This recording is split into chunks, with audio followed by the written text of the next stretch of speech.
the Club of African Boys when they sat in Abuja in the year 2001, just before August, and came up with a high-level commitment.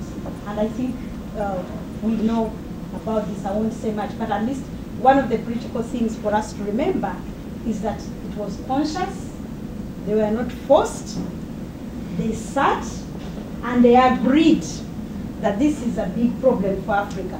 And they agreed on AIDS, malaria and tuberculosis as a big challenge that was facing the continent. So at that very important summit, they agreed to commit 15% of our annual budget to financing for AIDS, to enable Africa to come out of this problem. For most of us, this brought a lot of hope. So what happened in 2001 was later on reinforced in 2006, when they met again and realized they hadn't done much.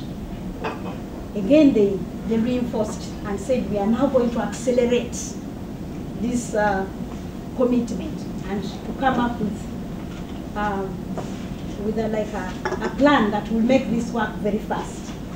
So 9 years down the line today, on the road to universal, the day of accountability, 2010, universal access, and also in the context of MDGs. What is the true picture?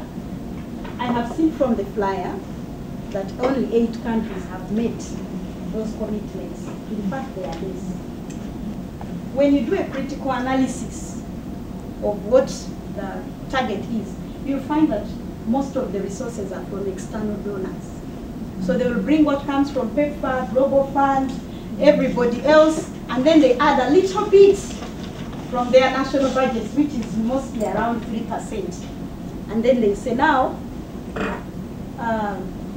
Malawi, which is like one of the countries, they say now Malawi is at around 14%. But when you do the analysis, most of that money is from external donors. It's actually not from their national budget.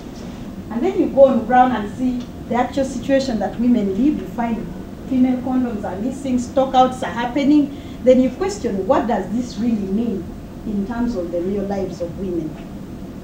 So what happened this year? Our leaders met in Kampala. And you know, our politicians are very, very smart. When they see that they have not done something very well, they find a convenient way of running away from responsibility.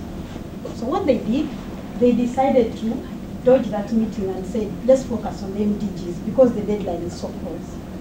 So this year, in Kampala, the AU Summit, they completely ran away from addressing the issue of universal access because they have done very badly. Okay. And they now are focusing on health financing. And they were now calling for their budget 15% commitments to be disregarded because they said they were arbitrary, they were not achievable.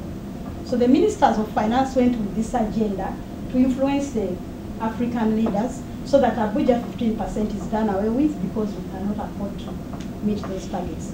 I think for South Africans, what would be very interesting for you to know is that the president of South African government was actually the champion in disregarding the Abuja 15%. So we mobilized, we took leadership around that as Oxfam. We mobilized many civil society groups and said we have got to fight back, and we cannot accept from a human rights perspective that African leaders run away from responsibility, and also because if we want to hold the global community accountable for financing, we have got first to hold our own leaders accountable. So when we went to Uganda to engage with the AU Summit, the agenda was to make sure that our leaders don't drop what they have already committed themselves to, and the time was therefore now for them to deliver. They reinstated the Abuja 15% commitment, and they came up with a document to say they will make sure that it does happen, and we lobbied very hard. The chair, who was the Malawian president, who has committed to doing more. And what was also interesting is that President Jacob Zuma committed himself in public, so you can go home and actually engage with him. In his own words, he said he was going to make sure that South Africa actually even contributes more money to the Global Fund to demonstrate how important